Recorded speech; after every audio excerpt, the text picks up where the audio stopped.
This is Las Vegas, New Mexico's so-called historic North Newtown district, with several of the nice homes around here. And this particular one is called the Reynolds House. And there's some interesting history about that, which we're going to explore today. It relates partly to the fact that back in 1905, which is approximately is when this was built, for about $5,000, I figure, and there were no realtors per se in the United States. But that is part of our story about this house.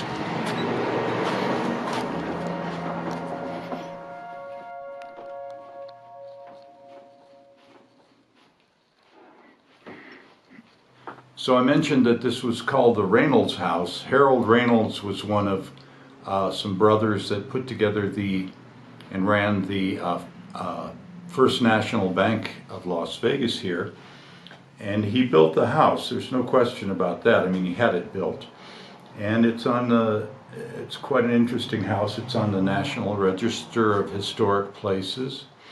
Las Vegas, our town, has over 900 homes and buildings on the National Register of Historic Places, which is the most of anywhere in the Southwest, and this is one of them. And this was a very significant town in terms of commerce and the railroad and a lot of firsts that we know about, but this is about one in particular. So I have three friends here in Las Vegas who, it turns out, have anecdotes that relate to the story I'm going to tell you about this house and throw some light on it as I've finally put the story together. And I'm going to interview them here today before we get to the wrap-up. Yeah, my name's Joe Whiteman. Yeah, I went to medical school in Atlanta, Georgia at Emory University, and did an internship in New York, and then I was in the Army.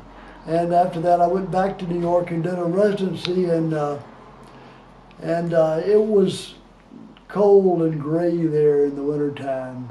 And I used to go skiing for a week in Europe and a week in the West every year when I was living in New York. And I came to Taos and I saw more sunshine than I'd seen in months and months and months. And it was time to leave, and so my boss there in New York knew the radiologist in Santa Fe, Dr. Smith. So I came down to him and interviewed with him, and he was great, but I didn't really like it over there too much.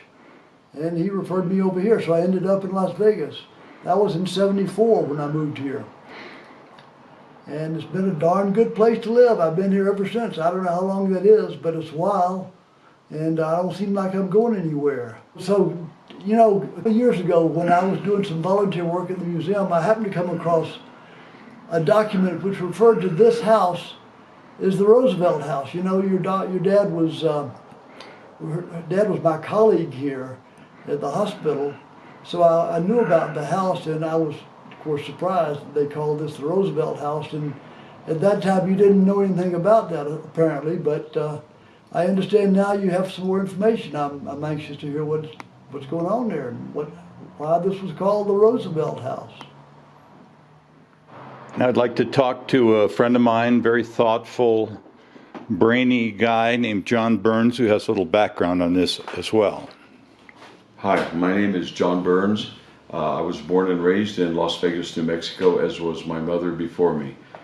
She was born in 1917, and in the early 50s she became a banker in Las Vegas. I think I remember her telling me a story that happened sometime prior to her banking experience about a very nice house up on 7th Street where a woman real estate agent tried to make a deal in the selling of the house that didn't work out for everybody concerned over a period of time. I don't know the details, but I'd be very interested in hearing them when they're determined. And if we go upstairs here, we'll interview one more person who's got a little interesting background information on this story. as it turns out.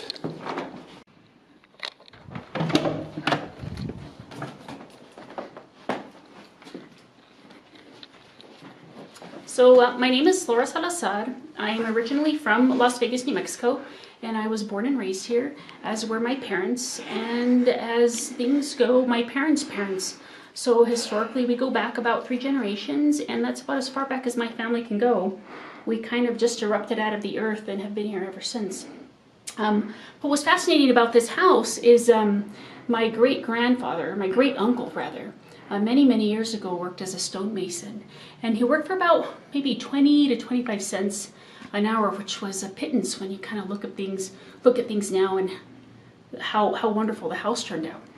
But I always remember a story about this house that I realized later was this house, that there was some confusion or frustration or disagreement with the design of the house, and so my uncle, having been really involved with the building of the house, everything just kind of stopped all of a sudden, and he was kind of stuck and wondering what was going to happen. So in talking to Jim Terr, we kind of put together that this was his family home, and I was always kind of curious to find out, well, what happened back then? What was the disagreement that made everything kind of halt, so that I can have some closure for my family and kind of just closing up a story. So I'm hoping that Jim can enlighten us. So you may know, if you know anything about Las Vegas, New Mexico, that Teddy Roosevelt put together his Rough Riders for his expedition to Cuba, primarily here in Las Vegas. In 1898, I believe it was, because he had some connections here from Harvard, believe it or not, where he went to school, and he wanted to pick up some of these cowboys here who were tough and kind of unemployed at the time. So he came to Las Vegas, he put together his Rough Riders. He won his campaign in Cuba, and after that, I think a couple of years after that, he came back to Las Vegas for the first of several Rough Riders reunions. He camped out with his guys in Lincoln Park downtown, and he didn't come back for any more reunions, but the reunion continued for many decades till the last of them died out. But this Harold Reynolds, who built the house, had somehow gotten word or gotten the impression from Teddy Roosevelt that he loved this place so much he wanted to live here, retire here, not retire here, just move here directly. So Reynolds, as a gift to him, contracted for this house and built this house. Before it was finished, he found out that Teddy Roosevelt was not interested in moving here. He had either misheard him or Roosevelt changed his mind. He went on to, of course, become president and have a whole career. But so Reynolds had the house. He was disappointed, of course, and this was a little past the building, the boom of the building of this side of town in Las Vegas, and he had his own house. So he figured he'd sell this. He changed the building plans slightly to make it more for the general public rather than for his own tastes. And he hired someone, he didn't have time for this, but he hired someone, and this is what was not done at the time. There were houses were not sold this way by so-called realtors. There were really no realtors, but he hired a woman named Henrietta Hernandez, who, by the way, was figured in our last story we told as a teacher. This might have been before she was a teacher. He hired her to be his agent to sell the house. And she spent some time trying to sell the house for, what was it, $7,300. And she wasn't having any luck. At some point, in any case, at some point, he decided he wanted to live here.